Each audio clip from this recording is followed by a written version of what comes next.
할렐루야. 빛 대신 주님께서 이 한 주간도 감사의 주일로 지키는 우리 모든 교우들을 범사에 감사하는 진리의 빛으로 인도해 주시기를 다시 오실 주님의 이름으로 축원드립니다. 오늘 본문은 누가복음 15장 10절입니다. 내가 너희에게 이르노니 이와 같이 죄인 하나가 회개하면 하나님의 사자들 앞에 기쁨이 되느니라.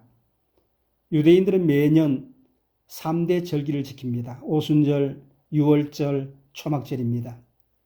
초막절은 살고 있던 집을 나와서 야외에 텐트를 치고 한 주간을 야영하는 절기입니다.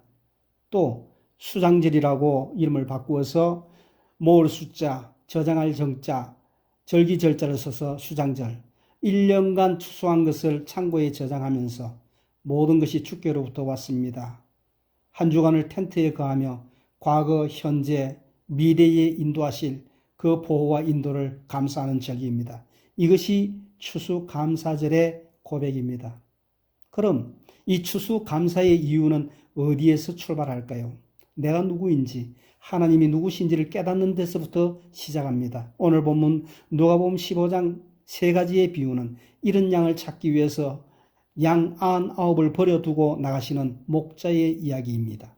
두 번째로 10드라크마 중에서 하나를 잃어버리고 그것을 찾기 위해서 쓸고 닦으며 일하는 여인의 모습으로, 세 번째는 아버지의 보호를 버리고 자유를 찾아 집 나간 탕자가 마침내 돌아오는 비유가 소개되고 있습니다. 이 세 가지 비유 중에 그 어떤 상황도 스스로는 하나님의 사랑을 찾아 갈 수 있는 그 일에 대해 무능한 이야기입니다. 설명하자면 15장 전체는 예수님이 들려주시는 하나님의 이야기고, 이 모든 이야기의 결론은 찾아진 이후에 찾은 자와 더불어서 이루어지는 큰 기쁨의 잔치로 마무리되고 있습니다. 한이 없으신 사랑, 이 무슨 과분한 잔치입니까? 넘치는 사랑, 이해할 수 없는 은총으로 대하시는 하나님의 사랑을 소개하는 잔치 이야기입니다. 이 놀라우신 크신 하나님의 사랑, 공짜로 받은 이 은혜가 이미 우리가 구원받았고 또 영원한 생명을 얻은 진리를 우리에게 말씀해 주고 있습니다. 진정한 감사는 첫째, 말씀을 통해 과분한 사랑의 진리를 깨달을 때, 그때부터 감사가 시작이 됩니다. 2019년 11월 12일 중앙일보 기사를 소개하면 91세 되신 신영균 씨가 나의 관에 성경 한 권만 넣어달라. 자신의 자산 500억이 되는 그 자산을 사회에 환원하고 가렵니다. 이분은 평생 술, 담배, 여자, 도박을 멀리한 신실한 크리스찬이었다고 고백하고 있습니다. 그러면서 그분은 난 참 재미없게 인생을 살았지요. 그렇지만 제가 생각하기에는 정말 하나님의 사랑을 바르게 깨달으신 감명 깊은 진한 감동을 남기시는 분이라고 생각합니다. 세상에 이런 소리 소문 없이 신앙을 전하는 아름다운 향기들이 참 많이 있습니다. 그분이 예송하는 말씀, 고린도전서 15장 10절, 나의 나된 것은 하나님의 은혜라. 내가 모든 사람들보다 더 많이 수고를 하였으나 내가 한 것이 아니요 오직 하나님과 함께 하신 하나님의 은혜로다. 감사는 신실한 성도들의 신앙 고백인 것입니다.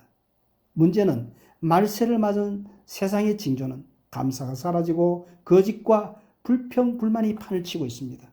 여기서 멈추지 않고 감사와 고마움의 아름다운 인격들이 파괴되면서 점점 사람들이 인격의 고상함을 잃어버리고 어리석어지고 분노 조절 장애자가 되어가고 있습니다. 제가 살고 있는 이 땅 브라질은 1500년대에 발견될 당시에 포르투갈에서 파견된 노동자들이 국왕에게 보낸 편지의 내용에 이런 내용으로 보고되고 있습니다. 까밍냐라는 편지에서 엥시 프란타안도 뚜두, 해석하면 이 땅에는 무엇을 심어도 잘 되는 땅입니다.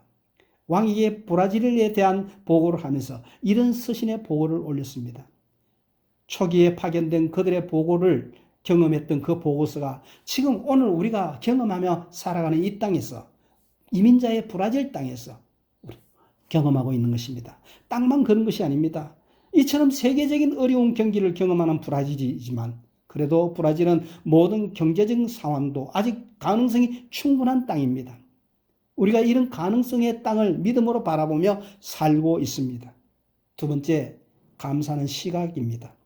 팩트보다 더 중요한 것은 팩트를 보는 시각입니다. 얼마 전에 Flexible Thinking, 융통성 있는 생각이라는 책을 접했습니다. 거기서 Think is a perspective, 포로 번역하자면 Agradecimiento y perspective, 감사는 시각이다.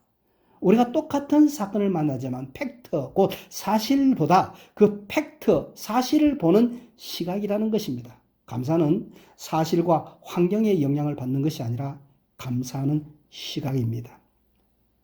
물이 반 남은 컵을 바라보면서 반밖에 없네, 그렇게 표현하는 분이 있지만 아직 반이나 있네, 그런 분이 있습니다. 어떤 것이 먼저 보이고 무엇이 주로 보이나 하는 그 시각의 차이입니다. 어떤 이에게는 감사가 넘치는 삶이고 어떤 이는 불평, 불만의 삶입니다. 우리가 사는 삶의 환경을 먼저 감사해야 합니다. 좋은 환경을 주신 하나님께 감사로 인생을 보내십시다. 그렇게 결심하십시다. 감사주의를 맞으면서 웃으면서 인생을 보내야 되겠다 다짐해야 할 것입니다. 돌아보면 그렇지 않겠습니까? 세상에 살기 좋은 나라도 많지만 그 중에 제가 선교 여행을 자주 다니는 브라질의 도시 리오나 상파울루 구리치바 뺄 수 없는 좋은 환경들입니다. 일일이 그 좋은 그 장점들을 말할 수가 없습니다. 오늘 감사를 배우라는 시간이 감사주일입니다. 매주일마다 예배하러 교회에 올라오시는 분들에게 감사하자 이런 설교를 하면 내 영혼이 전율하면서 그래 감사할 일이 너무 많아 하는 분이 계시지만 어떤 분들은 뭐 감사의 건덕지가 있어야지 하면서 알레르기 반응을 일으키는 분들도 있습니다. 그러나 바울 사도는 데살로니가전서 5장 16절 18절에 범사에 감사하라. 성숙한 제자의 삶은 평생을 쫓아 감사를 훈련하는 삶입니다. 영원한 심판에서 먼저 구원해 주시고 행복을 주시러 오늘도 찾아오시고 만나주시는 주님이십니다. 이미 새 비유에서 보시고 배우셨죠. 하나님 아버지의 마음은 죄인된 우리를 찾아오셔서 그 구원의 기쁨을 매일 회복시켜 주시고 또 우리와 함께 하려는 그것이 주님의 마음입니다. 감사는 여기서부터 출발하는 것입니다. 감사는 주님의 제자된 그리스도인들이 매일같이 훈련해야 할 내용인 것입니다.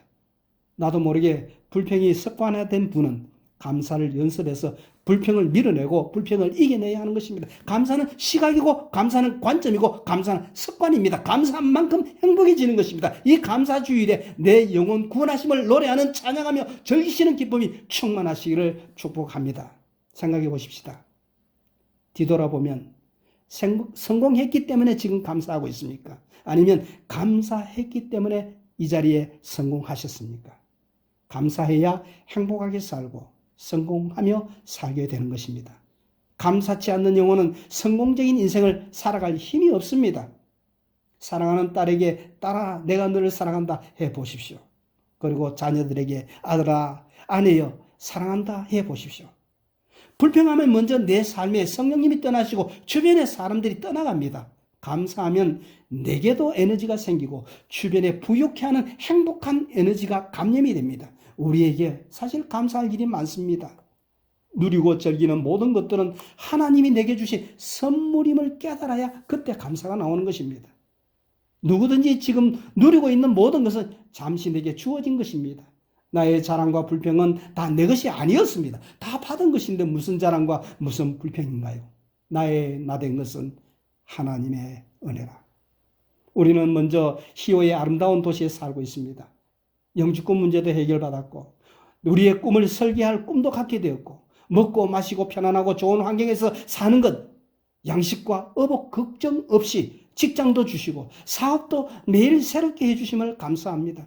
자녀들은 이미 믿음으로 양육되어져 가고 있고 부모님을 자랑스러워하며 어떻게든 효도하며 섬기려는 그 모습이 저희들에게는 큰 은혜입니다. 범사에 감사합니다.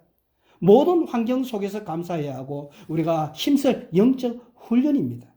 다시 한번 말씀드립니다마는 감사는 모든 크리스찬의 훈련 과제입니다. 그리고 감사의 노력을 명령하셨습니다. 좋은 일 가운데도 감사하고 감사와 무관한 듯하고 힘들고 어려운 중에도 하나님께 감사합시다.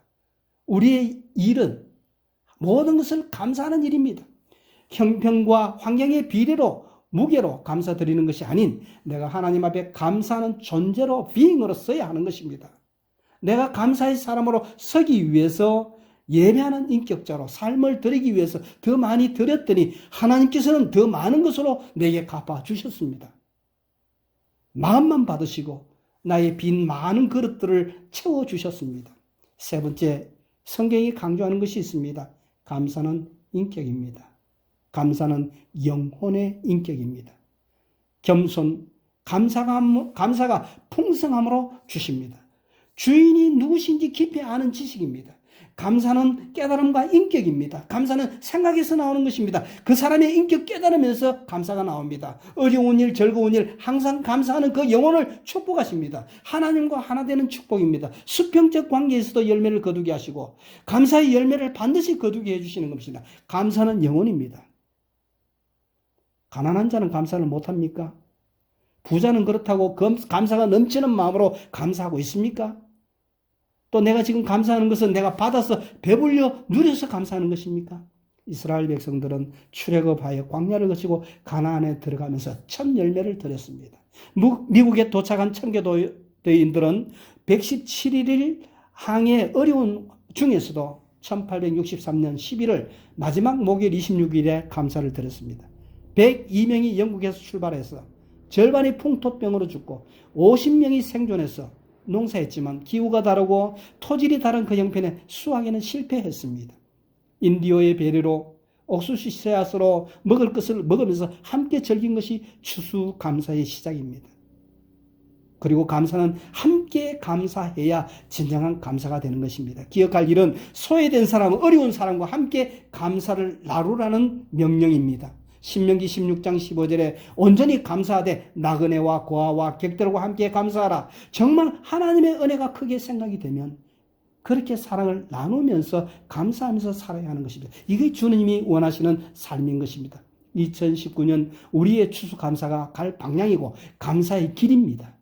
미세먼지 없는 이 브라질의 좋은 공기 만남 중에서 저는 이미 이제 25년을 먹고 사는 그런 삶을 주셨습니다. 하나님이 누군지, 내가 누군지 그 아는 영혼의 복을 주심을 인하여 감사합니다. 불공평하게 살았습니까? 감사로 그 열매를 하나님 앞에 드리십시다. 스펄전 목사님이 말씀하신 것처럼 밭잎불을 보고 감사하는 자에게 촛불을 주시고 촛불을 인하여 감사하는 자에게 별빛을 주시고 별빛을 인하여 감사하는 자에게 달빛을 주시고 달빛을 인하여 주시는 자에게 달빛을 주시는 자에게 감사하는 자에게 햇빛을 주시고 햇빛을 주시는 이에게 감사하는 자에게 햇빛도 필요 없는 태양보다 더 밝은 주님의 빛, 곧 천국의 빛을 주신다는 고백이 우리의 감사의 고백이 되어야 하는 것입니다. 복을 주시는 분은 하나님 뿐이십니다. 그래서 우리는 감사를 습관해야 하는 것입니다. 범사에 감사에 도전하는 성도가 되십시다. 요한복음 5장 1절에서 9절에 나를 못에 누워줄 자가 없나이다 그렇게 했죠. 그렇습니다. 누가 나를 베데스다에 넣어줄 수 있을까요? 말씀으로 찾아오시는 그 주님을 영접해야 합니다. 그 주님이 일어나 내 자리를 들고 일어가라, 걸어가라 하시는 말씀을 만나야 하는 것입니다. 이때 하시는 주님의 말씀을 지팡이로 의지하고 힘입어서 38년 된 환자가 일어나면서 전적으로 하나님의 은혜입니다. 고백한 것입니다. 이것이 인생입니다. 모든 것 감사합니다. 장미꽃도 감사하지만 장미꽃 가시도 감사한 차원이어야 합니다. 그러면 기적이 나타날 것입니다. 상상하지 못한 엄청난 축복이 기다리고 있을 것입니다. 그 기적과 축복의 시작은 오늘의 내 작은 감사에부터 시작이 된다는 것을 기억하고 오늘 이 감사의 주간에 마음껏 똑같은 형편으로 감사가 넘치는 자인가 불평이 넘치는 자인가를 살피시는 시간이 되기를 원합니다. 마지막으로 글을 하나 소개해 드립니다. 제이 데니스 목사님 감사치유법 Thanks Therapy라는 그 글을 소개하고자 합니다. 당신이 많은 세금을 내야 한다면 감사하십시오. 당신에게 안정된 직장과 사업장이 있다는 말이기 때문입니다. 당신의 몸무게가 늘어 옷이 맞지 않다면 감사하십시오. 당신은 먹을 것이 넉넉한 인생을 살아오신 것입니다. 세탁할 옷이 집안 구석구석에 쌓여 있거든 감사하십시오. 당신에게는 적어도 갈아입을 옷에 여유가 있다는 뜻이기 때문입니다. 당신의 집에 대청소가 필요하고 문고리를 갈아야 하고 창문을 갈아야 한다면 감사하십시오. 당신의 몸을 위탁할 집이 있다는 뜻이기 때문입니다. 멀리라도 주차할 공간을 찾았다면 감사하십시오. 당신에게 잠시라도 걸어갈 운동의 기회가 주어졌기 때문입니다. 당신에게 불평할 대통령이 있다면 감사하십시오. 당신은 언론의 자유가 보장된 나라에 살고 있다는 것입니다. 교회 뒷자리에 앉아 있는 교회의 찬송 음정이 엉망으로 들려오고 있다면 감사하십시오. 당신의 청각은 정상이기 때문입니다. 아침에 울리는 알람의 잠영종 소리가 고통스럽게 들리거든 감사하십시오. 당신에게 일해야 할 하루가 기다리고 있기 때문입니다. 하루 해가 저물어 온몸이 나른하고 피곤하거든 감사하십시오. 당신은 오늘 하루를 생산적으로 사신 것입니다. 하느님께만 아니고 식구들에게 이것이 부유하고 풍성하게 하고 천국을 만나는 것입니다. 매일매일 명령을 지키며 사시는 중에 행복하시기를 기도합니다. 결론을 맺겠습니다. 범사에 감사하십시다.